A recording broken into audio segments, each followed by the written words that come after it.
자, 민수기 12장 1절서부터 3절까지. 자, 민수기 12장 1절서부터 3절까지 같이 한번 읽어보겠습니다.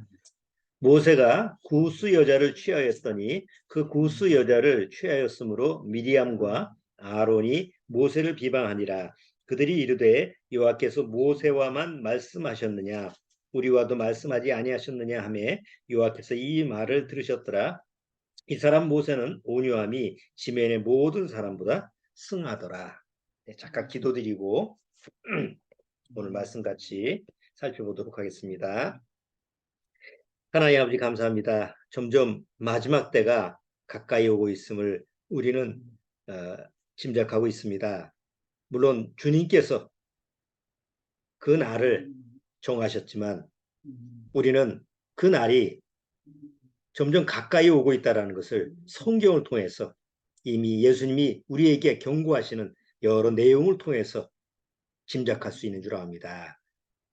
우리가 그 날짜는 몰라도 항상 주님 앞에서 주님이 우리를 이 세상에서 데려가시는 그 날까지 준비하고 기다리면서 성실하게 살아가야 될 줄 압니다.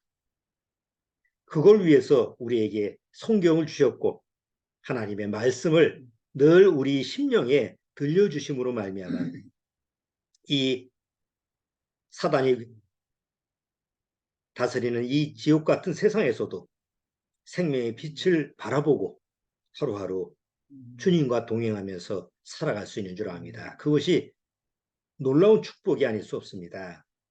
이 축복을 받은 참으로 구원받은 성도들은 늘 그리스도 안에서 참된 소망을 갖고 주님이 부르시는 그날까지 성실하게 살아가고 있습니다. 오늘도 주님의 말씀의 교훈을 다시 한번 우리 심령에 새겨서 우리가 이 세상에 살면서 주의해야 될 점이 무엇인지 다시 한번 주님의 말씀으로 말미암아 훈계를 받을 수 있도록 주님께서 인도하여 주옵소서.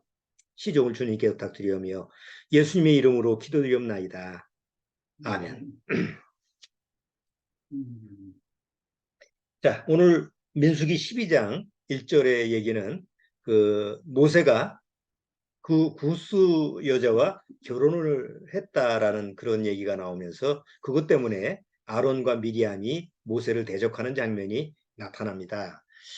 여기서 나오는 구스 여자가 구체적으로 누구냐라는 것은 더 이상 성경에서 밝히지 않기 때문에 그것을 우리가 어떻게 다룰 수는 없어요. 다만 이제 성경학자들이 두 가지의 그 해석을 내놓는데 하나는 원래 모세의 그 아내가 미디안 족속이거든요. 그러니까 미디안 족속의 계열이 이 구스 여인이에요. 원래 첫 번째 부인도.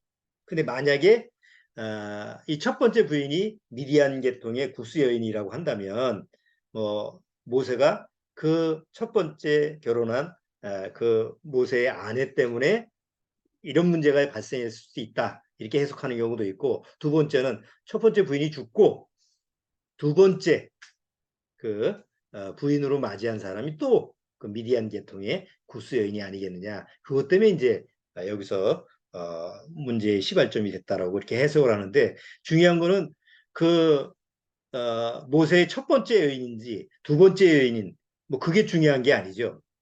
여기서 중요한 거는 왜 아론과 미리암이 모세를 대적했느냐. 이런 게 이제 중요한 문제가 되는 거예요. 그래서 여기 12장에서 전체적으로 우리가 초점을 맞춰야 되는 부분이 뭐냐면 과연 우리 안에 어떤 마음이 있느냐.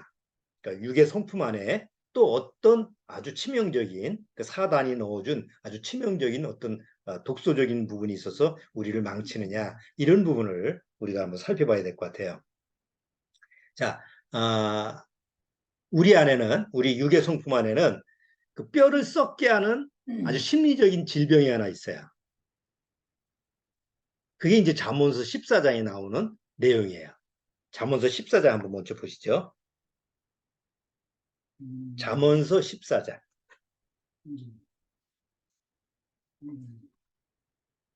음, 음, 음, 음, 잠언서 14장 30절. 음, 음, 음, 잠언서 14장 30절. 음, 자, 같이 한번 읽어볼까요? 믿음의 화평은 육신의 생명이나 시기는 뼈의 썩음이니라. 뼈를 썩게 하는 게 뭐라고요? 시기심이라는 거예요. 그래서 여기 모세를 대적했던 그 아론과 미리암이 뭐 구스 여자를 취해서 그 아내를 맞이한 것 때문에 지금 모세를 대적을 했는데 거기서 나오는 시기심이 문제가 되는 거예요. 뭐 어떤 원인이 됐든 간에 이 시기심이라는 것은 꼭 구스 여자를 취해서 원인이 그것만 될 수 있는 건 아니죠. 뭐또 다른 문제를 가지고도 이렇게 그런 모세를 대적할 수 있는 원인이 될 수 있는데 어쨌든 12장에서 문제가 되는 것은 그 아론과 미리암의 마음속에서 작용하는 시기심이에요. 그럼 뭐에 대한 시기심이죠? 물론 원인을 가지고 얘기하는 건 왜 유대인 우리 같은 12지파 안에서 아내를 구하지 않고 구스 여자를 취했느냐 그거 가지고 대적을 하는 거지만 문제는 여기서 모세를 대적했던 그 마음의 시기심의 내용이 뭐예요? 바로 모세의 권위를 가지고 시기한 거죠. 야, 왜 하나님이 노하고만 말했느냐? 우리하고도 하나님이 말씀하요. 왜냐하면 아론은 뭐 제 대제사장이고 그 다음에 미리암은 선지자니에요. 그러니까 우리도 하나님과 말을 하고 하나님이 우리에게도 말씀을 하는데 왜 모세의 권위만 그렇게 가장 높으냐? 우리도 권위가 있다. 예, 그게 이제 여기 문제의 가장 큰 요인이에요. 그런데 뒤에 내용을 보면 하나님이 모세와 아론 미리암을 부르죠. 구름 가운데서 싹 내려오셔서 세 사람을 불러가지고 왜 내 종 모세를 대적하느냐. 그래서 결국 미리암이 문둥병에 걸립니다. 그 진밖에 내쫓겨나는 그런 내용이 나와 있어요. 그러니까 모세는 스스로 권위를 취한 게 아니라 하나님이 모세에게 권위를 주시죠. 그건 하나님의 권위예요. 그거는 시기를 내고 뭐 질투를 할 수 있는 대상이 아니에요. 아니 모세가 뭐 자기가 노력을 해가지고 뭐 자기가 애를 써가지고 했다고 한다면 시기의 대상이 될 수 있겠지만 실제로 그건 하나님이 주신 거 아니에요. 그러니까 하나님이 모세를 통해서 하나님의 고난을 가지고 주셨는데 그거를 시샘을 해가지고 시기한다라고 하는 것은 그거는 모세를 대적하는 것뿐만 아니라 하나님을 대적하는 것하고 똑같은 것이 되는 거죠. 그래서 하나님이 진노를 하시고 미리암은 문둥병이 걸리게 한 거예요. 사실 아론은 모세의 형이죠. 미리암은 모세의 누나입니다. 모세가 태어났을 때 그 애굽 강가에 그 갈 상자에다가 모세를 숨겨가지고 뛰어보낸 게 누구예요? 미리암이에요, 누나. 그리고 그것까지 지켜보고, 그 생명을 이렇게 보호를 하고 건진 그 누나가 바로 미리암. 그러니까 가족 간의 관계 속에서 아론과 미리암은 뭐 모세를 저게 우리 동생인데 왜 지가 우리보다 높은 그런 위치에만 있어야 돼? 우리는 왜 저보다 열등하게 있어야 되지? 지독하게 그 아주 인간적인 이런 생각을 가지고 인간적인 마음을 가지고 결국 모세를 시기하게 되고 그리고 하나님이 진노하시는 그런 모습을 여기 12장에 우리가 보게 되죠. 그러니까 이것을 통해서 우리가 알 수 있는 게 뭐냐면 우리가 지난주에 11장을 통해서 우리 안에 유괴성품의 두 쌍둥이가 있다고 그랬죠. 그게 바로 불평과 불만이라고 하는 그런 두 쌍둥이가 우리로 하여금 또 파멸케 한다고 그랬어요. 결국 불평과 불만이라는 것이 우리 안에 가득하면 그 결과는 비참하게 돼요. 그렇죠? 요새 뉴스에 묻지마 살인하는 그 사람들 보세요. 뭐가 가득해 마음에 불평과 불만이 가득해. 그러니까 뭐 불특정 다수에서 아무나 찌르는 그러니까 그 결과론적으로 그 마음의 불평과 불만이 예? 가득한 그 악으로 가득 찬 마음 상태가 뭐 아무것도 안 보이는 거지 그냥. 보이는 사람마다 이건 내가 찔러 죽여야 되는 대상이 돼 버리는 거예요. 자, 우리가 지난주에 그래서 불평과 불만이라고 하는 것이 내 안에서 유괴 성품을 통해서 여전히 분출되는데 그것을 처리할 수 있는 방법은 뭐라고 그랬죠? 바로 하나님의 은혜로 만족하는 삶. 하나님이 주시는 그 은혜로 감사하는 삶. 만족하고 감사하는 삶이 되었을 때 우리는 불평과 불만이라고 하는 거에서 이게 해방을 받을 수 있고 자유함을 얻을 수 있다고 그랬어요. 자, 그런데 오늘은 또 다른 장면에서 사단이 계속 우리 안에 주입하는 아주 강한 도끼가 있는데 바로 그게 시기심이라는 거예요. 시기심이 없는 사람은 없어요. 우리가 세상에서 그 시기심에 관련된 부분에 대해서 동화 얘기도 많죠. 신데렐라 얘기, 백설공주 얘기, 우리나라의 콩쥐팥쥐 얘기 다 그게 뭐가 비롯된 거예요. 계모가 그 계모의 딸들이 콩쥐를 갖다가 그 지독하게 부려먹는 이유가 뭐예요? 시기심 때문에 그래요. 유명한 그 아마데우스라는 영화 한 번씩 다 보셨을 거예요. 거기 모차르트를 시기하는 살리에르가 있죠. 모차르트 이게 천재성을 시기하는 거예요. 그거는 뭐 타고난 건데 살리에르는 그걸 견디지 못하는 거예요.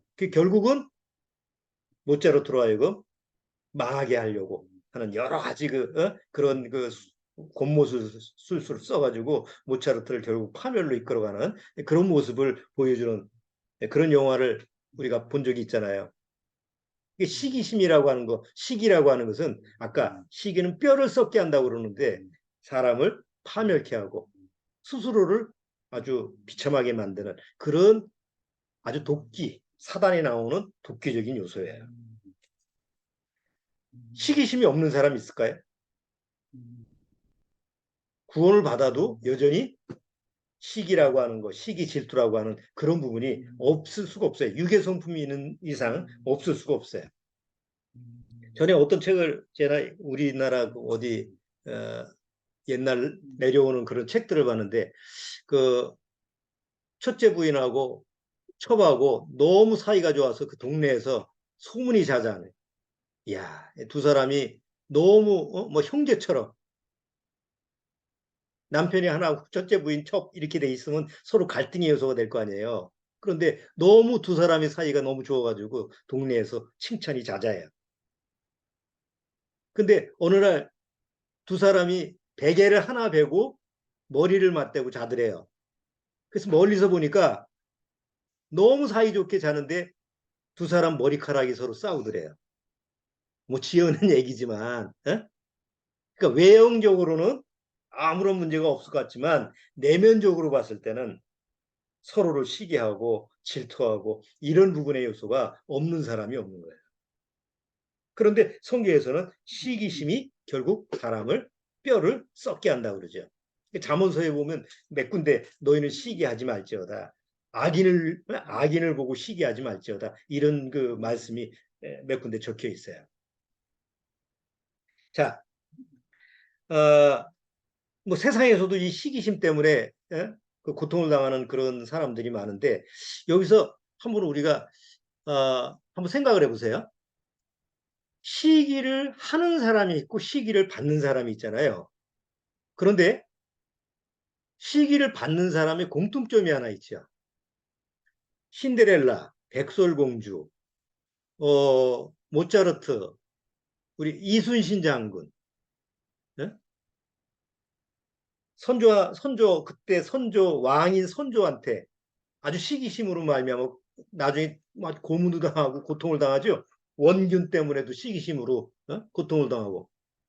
그런데 시기를 받는 사람이 공통점이 뭐예요? 뭘 잘못해가지고 시기를 받는 게 아니라는 거예요. 이상하게도.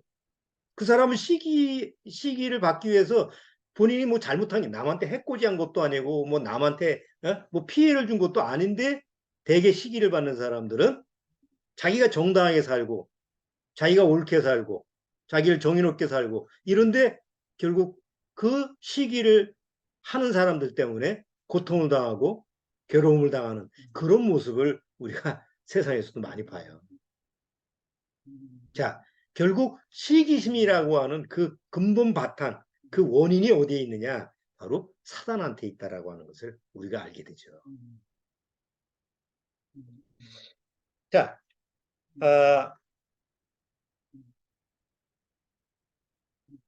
아까 잠언서에 시기는 뼈를 썩게 한다고 그러는데 우리가 성경에서 한번 예를 들어 볼게요. 성경에서도 많은 예가 있잖아요. 첫 번째 가인과 아벨을 통해서 우리가 아벨이 뭐 잘못한 게 있어서 카인한테 죽었나요? 아벨이 왜 죽었어요? 아벨이 죽음을 당한 이유가 뭐예요? 하나님 앞에서 정당하게 하나님이 원하시는 예물을 드렸죠. 그래서 하나님이 아벨의 예물을 받아줬는데 가인은 하나님이 원하시는 예물을 드리지 않았어요. 자기가 생각해서 이걸 하나님이 받으실 거야 하고 자기 생각대로 드려서 그냥 하나님이 안 받으셨어요. 결국 그것 때문에 누구를 시기하게 돼요? 아벨을 시기하게 돼서 결국 살인을 하게 되죠. 최초의 살인자가 되는 그 가인이 원인점이 뭐예요? 바로 시기예요. 요셉이 태어나서 요셉이 형제들한테 미움을 당하죠. 그리고 요셉이 형들이 요셉을 시기를 해요. 결국 나중에 팔려가죠. 형들한테 팔려가서 아주 애굽에 팔려가서 고생길을 갑니다. 근데 애굽에 팔려가서도 계속 뭐에 걸려요? 시기심에 또 걸려가지고 또 옥살이를 하고 그런 성경의 그 공통점 이렇게 쭉 보면 시기하고 관련된 그런 얘기가 우리가 성경을 통해서 쭉 살펴볼 수 있어요. 또 하나 대표적인 얘기가 다윗 왕과 사울 왕이죠. 사울 왕이 초대 왕이죠. 그런데 하나님 앞에 마음에 안 들어. 사울 왕은 자기 고집, 하나님 말씀보다는 자기 고집을 꺾지를 못해요. 그래서 하나님이 얘는 아니야. 그래서 다윗을 새로 세웠어요. 그거를 눈치챈 사울이 끝까지 한 10년 동안 누굴 쫓아다녀요. 시기심으로. 다윗을 괴롭히면서 쫓아다닙니다. 나라를 지키는 게 아니고 한 나라의 왕이라고 한다면 그 나라를 통치해야 되잖아요. 그러니까 통치할 생각은 안 하고 다윗만 쫓아다녀 시기심으로. 그 시기심 때문에 그 인생을 망치는 그런 모습을 우리가 또 성경에서 보게 돼요. 가장 대표적인 게 예수님을 시기했던 유대 종교인들. 예수님이 무슨 잘못을 했어요? 예수님이 무슨 악한 일을 했어요? 그런데 유대 종교인들은 예수님을 시기를 해요. 왜? 사람들이 예수님을 말을 듣고 예수님한테 쫓아가고 자기들보다 더 존경을 받고 자기들보다 더 신임을 받는 그런 모습을 보고 결국 유대 종교인들이 예수님을 시기를 해서 어디에다가 내어줘요? 로마 군사의 손에 의해서 십자가에 내어주는 모습을 보게 되죠. 하나님의 아들을 죽게 만든 원인 뭐예요? 바로 시기심이라는. 그러면 인류 역사를 통해서 뭐 성경 안에 그 내용만 보더라도 사람을 파멸케 하고 사람을 아주 고통스럽게 하는 그 시기심이라는 게 어디서 나왔을까? 바로 사단으로부터 나온 거예요. 사단이 하늘에서 하나님의 천사장이었다가 왜 쫓겨났죠? 원리를 잘 한번 생각해 보세요. 루시퍼는 하나님의 천사장이에요. 에스겔서 이사에서 보면 그 루시퍼라는 천사가 하나님이 창조할 때 하나님 바로 밑에요. 그 루시퍼라는 천사보다 더 화려하고 더 영광스러운 그런 존재가 없었어요. 근데 루시퍼가 가만히 보니까 하나님의 권위. 왜 하나님의 권위는 하나님만 가지고 있어야 되지? 피조물이 하나님을 창조자를 넘보려고 하죠. 그게 마음의 교만이 가득해서 결국은 천사 3분의 1을 동원해서 하나님을 하나님의 권위에 대적하다가 이 세상에 쫓겨난 거죠. 그러니까 결국 거기서도 사단 안에 작용하고 있는 게 뭐예요? 시기심이라는. 그런데 이 세상에 쫓겨나와서 하나님 앞에 분리가 하나님 나라에서 쫓겨나서 분리가 돼서 쫓겨나는데 그 장소에서 하나님이 이 세상을 창조하시고 거기서 하나님의 형상을 닮은 사람을 아담과 하와를 만드시고 아담과 하와가 하와하고 하나님과 사랑의 나눔에 말을 하는 거예요. 그냥 사랑이 넘치는 그런 하나님의 말씀을 아담과 하와한테 해주고 아담과 하와를 아주 극진히 사랑하시는 그런 모습을 보고 또 사단은 시기심이 나서 저것들을 하나님 앞에서 나처럼 분리시켜야 되겠다. 내가 하나님 앞에 사랑을 못 받는데 저것들은 하나님의 사랑을 받고 그럴 수가 없어. 저것들도 하나님 앞에서 사랑을 받지 못하게 해야지. 해서 결국은 시기심으로 타락하게 한 게 바로 사단의 안에 있는 가진 시기심이에요. 그러니까 계속 역사 속에서 사단은 자기 안에 있는 시기심을 인간한테 아담의 후손들한테 넣어줘서 그 시기심으로 말미암아 인간의 역사가 점점 아주 파멸의 구렁텅이로 가게 그렇게 만드는 그런 모습을 우리가 성경에서 통해서 보게 되죠. 여러분 지금 여러분들이 뉴스를 보시면 뭐 러시아하고 우크라이나 전쟁도 마찬가지고 우리나라의 정치판도 마찬가지고 다 그 밑에 배경은 다 뭐가 들어가 있어요? 시기심이 들어가 있죠. 아니 왜 대통령을 못 잡아먹어서 난리예요? 아니 누가 대통령이 됐든 마찬가지야. 뭐 보수 진영에서 대통령이 나오면 또 다른 대통령에서 왜 내가 원하는 사람이 안 됐어? 그러니까 무조건 반대를 위한 반대, 무조건 비호해. 또 뭐 진보에서 나왔다. 그러면 보수 진영이라는 사람들은 뭐 잘하든 뭐든 관계없어. 내가 원하는 사람이 아니면 다 미움의 대상이야. 그러니까 밑바탕에 다 뭐가 깔려 있어요. 다 시기심이. 시기와 질투가 그냥 밑바닥에 깔려 있어요. 그러니까 정치판에서도 매일 싸움판이 벌어지고 전 세계가 그냥 다 시끌시끌한 거예요. 그 밑바닥에 다 뭐가 들어가요? 시기, 사단의 아주 그냥 도끼인 시기심이 아담의 후손들한테 그냥 주입이 돼가지고 그것 때문에 결국은 스스로 파멸의 길로 살아가는 거죠. 우리가 구원받기 전에 한번 우리 삶을 한번 되돌아보세요. 우리 안에 마음에 뭐가 가득해요? 여전히 시기가 가득한 삶을 살아갑니다. 어릴 때서부터 옆에 보니까 나보다 좋은 필통을 가지고 있어. 나보다 좋은 뭐 샤프를 쓰고 있어.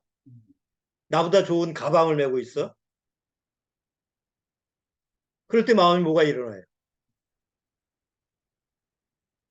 시기와 질투가 일어나는 거죠. 시기심이 일어나는 거잖아요.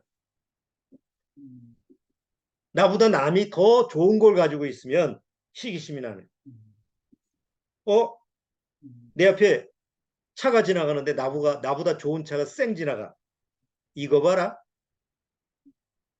나도 또 같이 그냥 또 같이 쫓아가가지고 속도를 내면서 그리고 서로 경쟁하다 꽝 하고 그리고 죽는 거예요. 세상에서는 그 시기심 때문에 왜 경쟁이 유발돼서 그게 뭐 발전이 된다고 하는데 그건 세상에서 하는 얘기지. 하나님 앞에서는 그 시기심이라는 건 아무짝에도 쓸모가 없는 거예요. 물론 유대인들이 하나님이 유대인들한테 시기심을 주시기 위해서 이방인들을 구원시키는 면도 있긴 있어요. 긍정적으로. 근데 그거는 하나님이 하신 일 중에 하나고 대부분의 시기심이라는 것은 결국 사람을 다 파멸케 하는 거죠. 그러니까 구원받지 못하면 그런 시기야, 질투 이런 부분에서 자유롭지 못하고 그 안에서 스스로 고통을 받고 살아가는 거예요.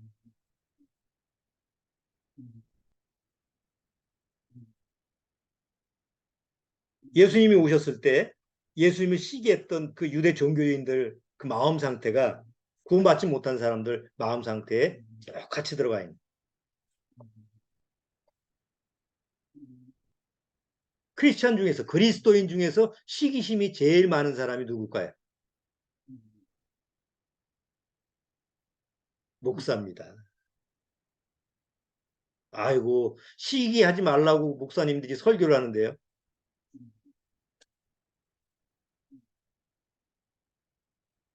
나보다 소형교회, 조그만 교회에 있는 사람은 자기보다 좀 큰 교회, 중형교회 목사를 시기하고 중형교회에 있는 사람은 대형교회 목사를 시기하고 또 장로교회에서는 뭐 여러 가지 협의체에 보면 그 거기에 직분들 있잖아요. 뭐 총회장 뭐 그거 하려고 난리부석을 떠는 이유가 뭐예요? 다 인간의 욕심이잖아요. 내가 다른 사람보다 더 높이 올라가려고 그러고 더 권위적으로 더 다른 사람한테 돋보이려고 하는 이런 부분이 밑바닥에 딱 깔려 있어서 그게 안 되면 막 시기심이 나오는. 그러니까 겉으로 그게 표시만 안 될 뿐이지 안에 시기와 그런 것이 가득한. 성경에 보면 시기와 질투 뭐 이런 게 많이 나오죠. 시기와 질투가 똑같은 거 아니에요? 뭐가 비슷비슷한 말이에요. 시기와 질투라는 부분이 비슷비슷한 말인데 이제 굳이 이제 구분을 하면 시기는 두 사람과의 관계에서 주로 이루어지는 부분이에요. 저 사람이 나보다 더 좋은 걸 가지고 있고, 뭐 저 사람이 나보다 더 이쁘고, 더 똑똑하고, 뭐 더 많이 가지고 있어. 이렇게 두 사람 간의 관계 속에서 나타나는 게 이제 시기심이에요. 질투는 세 사람의 관계에서 주로 이루어져요. 어, 세 사람이 있는데 한 사람이 요 사람만 좋아해. 그럼 이쪽 아닌 사람은 왜 나는 더 안 좋아하고 저 사람만 좋아하지? 이런 식에서 나오는 게 질투예요. 근데 어쨌든 시기와 질투라고 하는 부분이 우리 안에 내면적으로 계속 작동되고 있으면 마치 아까 뼈를 썩게 하는 것처럼 내가 하나님 앞에서 정상적으로 살아갈 수가 없는 거죠. 자, 그런데 우리가 성경을 통해서 중요한 부분이 뭐냐면 여기 12장에 보면 오늘 민수기 12장에 보면 모세를 대적하고 나서 미리암이 문병에 걸리죠. 그러니까 아론과 미리암이 아이고 하나님 앞에서 우리가 죄를 범했구나 하고 금방 뉘우쳐서 돌이켜요. 그리고 이제 미리암은 7일 동안 진 밖에 있다가 그리고 모든 이스라엘 민족 전체가 미리암 한 사람 때문에 움직이지 못하고 광야에서 딱 정체 딱 돼 있었어요. 그만큼 하나님 앞에서 큰 죄죠. 그러니까 그런 시기심이라고 하는 것 때문에 하나님의 일이 이스라엘 민족을 인도하는 그 부분이 딱 정체가 되고 정지가 되는 모습을 보게 돼요. 그것이 또 처리가 돼야만이 다음 행선지로 가게 됐습니다. 여러분 여기서 우리가 하나 알게 되는 게 있어요. 우리의 스스로 끊을 수 없는 시기심, 시기, 질투 이런 부분이 뭘로 끊어질 수 있느냐? 하나님의 능력으로 끊어질 수가 있는 거예요. 적어도 시기심이라는 것이 시기와 질투라고 하는 부분이 내 안에서 뭐 100% 없어질 수는 없어요. 구원받고 나서 우리가 유괴성품이 있기 때문에 여전히 누가 나보다 더 좋은 걸 가지고 있으면 배가 아프고 나보다 더 나으면 더 마음이 쓰리고 사촌이 배를 사면 뭐예요? 노는 사면 배가 아프듯이 그런 유괴의 모습은 없어질 수 없어요. 그런데 실제로 그런 부분이 구원받고 나서는 전혀 없어지지 않지만 내 안에서 이게 사그러들어요. 여러분 구원받고 나서 구원받은 여러분들한테 한번 스스로 한번 자문자답을 해보세요. 내가 아는 사람 누군가 나보다 더 좋은 집에 산다고 해서 여러분 마음에 그 사람을 시기합니까? 오늘 그런 마음이 없어져요. 구원받으면 그런 마음이 없어져요. 이상하게. 어, 저 사람이 나보다 더 돈도 많이 벌고 나보다 능력도 부족한데 뭐 세상이 잘 돼. 그래서 마음에 시기심이 들었다 하더라도 그게 계속 마음속에서 그냥 중압감이 드는 게 아니고 어느 날 눈 녹듯이 사라져 버려요. 그런 마음이 혹 들었다 하더라도 빨리빨리 처리가 돼요. 그런 데서 자유로워요. 왜 그럴까요? 잘 한번 생각해 보세요.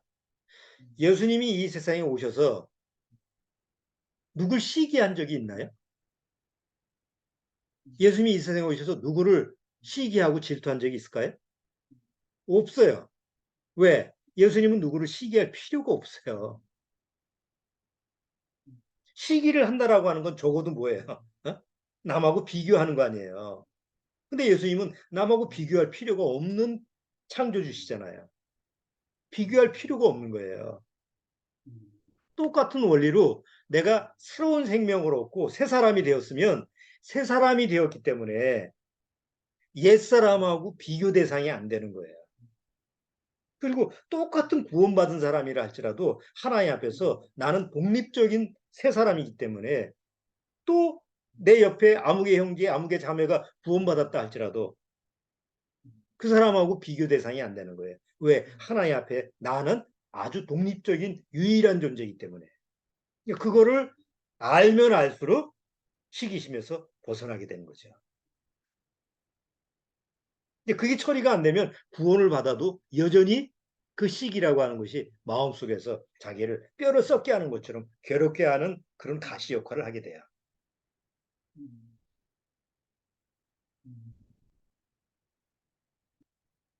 세상에서는 구원받기 전에 다 시기를 하는 사람들이에요. 왜? 세상에는 나보다 더 잘난 사람이 있을 거 아니에요. 그렇죠?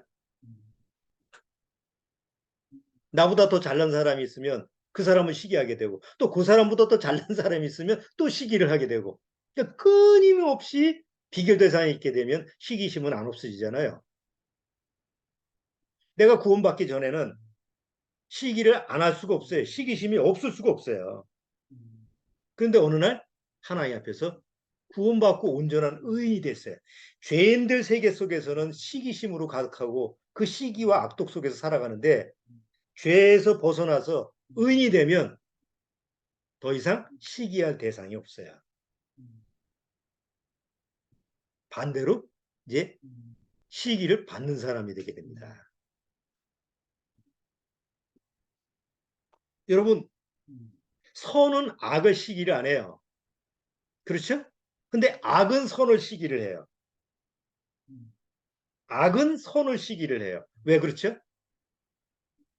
절대로 선이 될 수 없기 때문에 그래요. 어떻게 해도 선이 악이 될 수는 없어요. 그런데 악이 선이 될 수도 없는 거예요. 그렇기 때문에 어느 날 구원받으면 어떤 사람이 되죠? 내 안에 뭐가 들어오죠? 선이 들어오잖아요.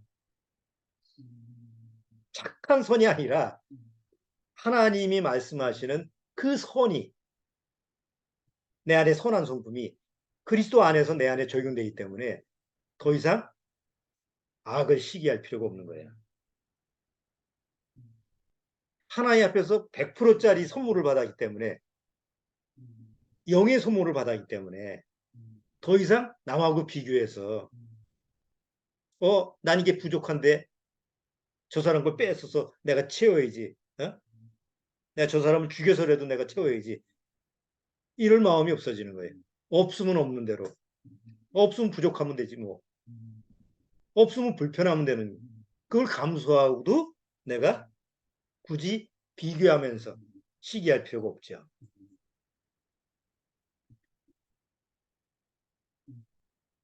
구원받은 사람들을 세상에서는 시기를 해요. 왜? 죽음을 두려워하지 않거든요. 근데 죽음을 두려워하는 사람은 영원한 생명을 가진 사람들을 시기를 해요. 스데반이 순교를 당할 때 사람들이 돌을 막 쳐서 죽이려고 그러죠. 하늘 향해서 하나님 기도를 하면서 나의 영혼을 받아주옵소서 할 때 뭐가 가득했다고 그러죠. 사람들이 여기에 성경에는 시기가 가득해서 스데반을 죽였다고 그래요. 거기에 구원받지 못한 사도 바울, 사울이 거기 있었어요. 사울도 뭐가 가득했어요.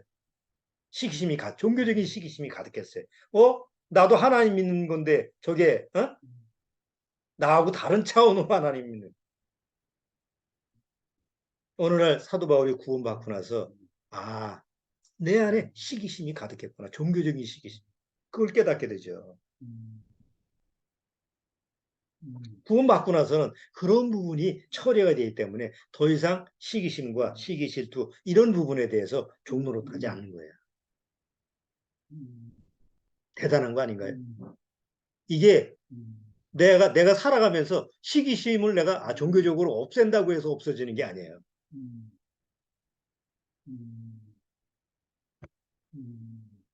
스님들이 세상을 떠나서 절에 가면 시기심이 없어지나요? 시기심은 어디서 나오는 거예요? 마음에서 나오는 거예요. 마음에서 나오는 악이에요. 그 어디 장소를 어디 옮긴다고 해서 그게 없어지겠어요? 뭐 자기 혼자 살면 뭐 시기할 대상이 없으니까 그렇게 살겠지. 근데 관계를 이루면서 두 사람 이상 관계를 이루는 이상 그 시기심에서 벗어날 수는 없어요. 근데 우리는 그렇게 세상을 등지고 사람을 등지고 이렇게 살아가는 게 아니라 같이 살아가면서도 독한 시기심에서 벗어날 수 있는 그런 해답이 있는 거죠. 그게 바로 예수 그리스도 아니에요. 내가 예수님 안에 있으면 시기와 질투라고 하는 그런 유괴 성품 안에서 종노릇하지 않게 돼요. 그런 부분이 나온다 할지라도 바로바로 말씀으로 씻어서 처리가 되기 때문에 자유로울 수가 있죠. 우리가 주의 깊게 생각을 안 해서 그렇지 실상 우리가 일상생활을 하면서 조금만 생각해 보면 내가 그런 부분에 대해서 자유롭구나. 내가 그런 부분에 대해서 세상 사람들하고 좀 다르네.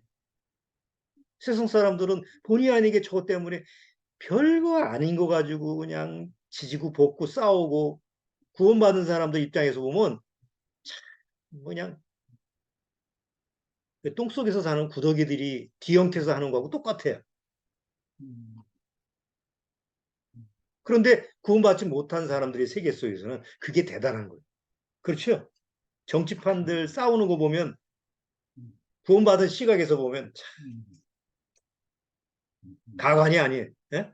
아주 뭐 너무 가치 없는 그런 하찮은 일이잖아요. 근데 본인들은 뭐라고 생각해요? 아주 민주주의를 위해서 자유, 뭐를 위해서 대단하게 하는 것처럼 그렇게 생각들 하잖아요. 그 안에는 시기가 가득한데 말이죠. 그러니까 우리가 모르면 구원받지 못하고 그런 상황을 모른다고 한다면 똑같았을 거예요. 대제사장격인 아론조차도 선지자인 미리암조차도 자기도 모르는 사이에 어디에 빠졌어요? 시기심에 빠져가지고 결국은 하나님의 진노의 대상이 되었다고 한다면 뭐 대다수 유괴 속한 사람들은 뭐 더 말할 나위가 없겠죠. 그러니까 구원받고 나서도 그 그리스도 안에서 내가 있지 않으면 그런 시기와 질투 이런 사단이 넣어준 아주 독한 그런 성분의 독성에서 머물러 있어요. 그리고 그 안에 그냥 버무러져서 고통스럽게 살아가는 거예요. 벗어나지는 못해. 그러니까 그만큼 하나님의 은혜를 누리지 못하는 거죠. 모세는 누구를 시기했죠? 모세는 누구를 시기했다고 하는 부분이 없죠. 우리 성경에서 보면 모세는 허점이 많은 사람, 모세도 여전히 연약한 사람이었어요. 그렇죠? 그런데 모세는 시기를 하지 않아요. 하나님이 저기 몇 명이죠? 70명인가요? 그 모세가 하나님 앞에서 불평불만을 하니까 그래? 그러면 그 내가 너의 영을 취해서 70명의 그 내 말을 받을 사람을 어? 저 준비해 줄 테니까 다 불러 모으라. 근데 두 사람이 우리 지난주에 했죠. 두 사람이 안 나왔죠. 두 사람이 안 나와가지고 그런데도 하나님이 말씀이 그들한테 임하니까 여호수아가 또 시기심이 나가지고 보세요. 저들 명령대로 안 하는데 금하세요. 그러니까 모세가 뭐라고 그래요? 저런 괘씸한 놈들 왜 안 나와? 이게 아니고 네가 나를 위해서 시기하냐? 놔둬라. 하나님이 세우시는 하나님이 하시는 그런 일이기 때문에 그건 내가 관여할 일이 아니다. 저들도 하나님의 말씀을 받는 자다. 이렇게 얘기하죠. 그러니까 온유함이라는 게 뭐예요? 여기 민수기 12장에서 하나님이 모세를 변호를 하면서 모세는 이런 자다. 세상에서 그처럼 온유한 자가 없다라고 얘기하는데 온유가 뭐예요? 세상에서 말하는 온유라는 건 뭐예요? 마음이 부드러운 사람, 화 안 내는 사람, 성질 안 부리는 사람. 예? 우리가 보기에 그냥 착하기 착한 사람 이런 걸 온유라고 얘기하죠. 근데 성경에서는 온유가 그런 게 아니에요. 예수님이 나는 마음이 온유하고 이렇게 얘기하죠. 근데 예수님이 왜 화를 냈어요? 왜 성전에서 채찍을 휘두르면서 돈 바꾸는 자를 다 내쫓고 상자를 뒤집어 엎고 거의 폭력 수준이에요. 그게 어떻게 온유한 거예요? 성경에서 말하는 온유라는 건 뭐예요? 하나님의 권위를 남용하지 않는 거예요. 하나님이 주신 권위를 하나님이 주신 대로 사용하는 사람이 온유한 사람이에요. 그거 쉽지 않죠. 세상에서 높은 권위를 가진 사람은 뭘 악용을 해요? 다 자기 권위를 가지고 악용하죠. 자기 권위 가지고 코인하고 뭐 정치인들 맨날 문제되는 게 요새 그거잖아요. 뭐 정치 자금 받고 뭐 권위를 가지고 다른 사람 못 살게 굴고 뭐 맨날 뉴스거리잖아요. 그 사람들은 뭔가 권위를 가지면 그 권위를 남용하고 악용해요. 근데 하나님이 주신 권위를 하나님의 방법대로 쓰는 게 온유함이에요. 그래서 모세를 지면에 모세처럼 온유한 사람이 없다고 하나님이 변호를 하시는 거예요. 그런데 그 모세를 대적을 해?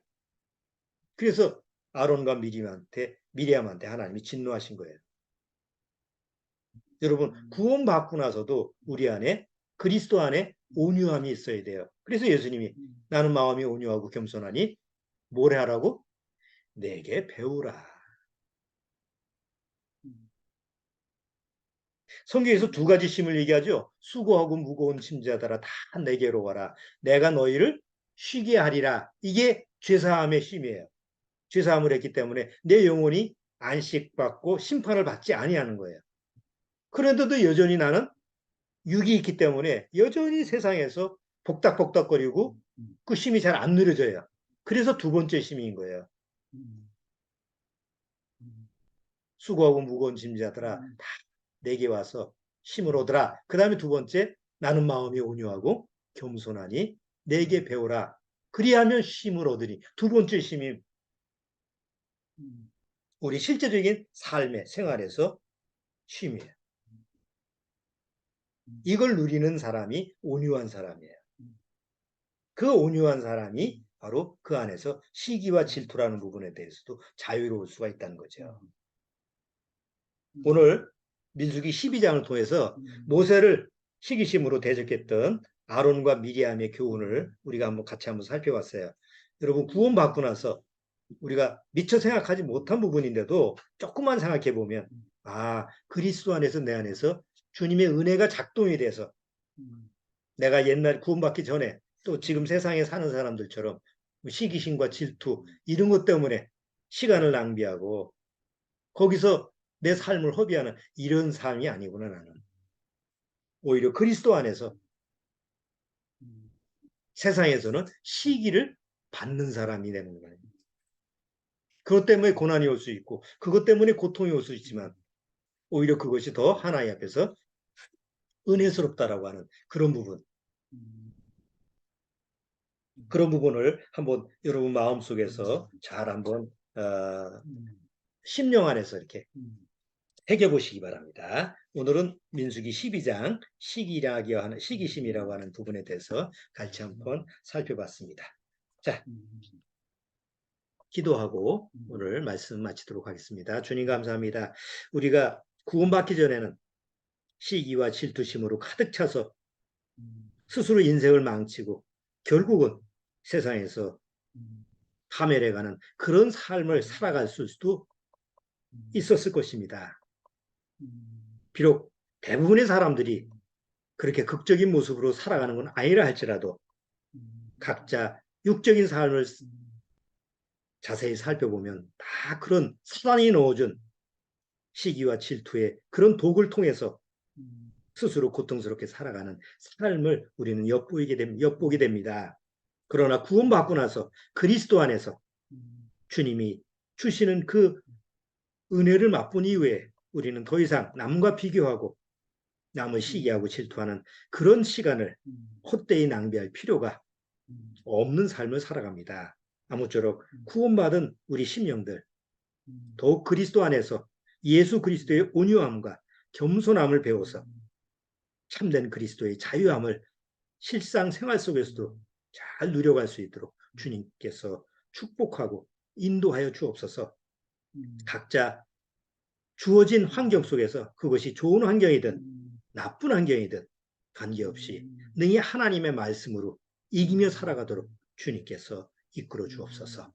예수님의 이름으로 축원합나이다. 아멘. 자, 마치도록 하겠습니다.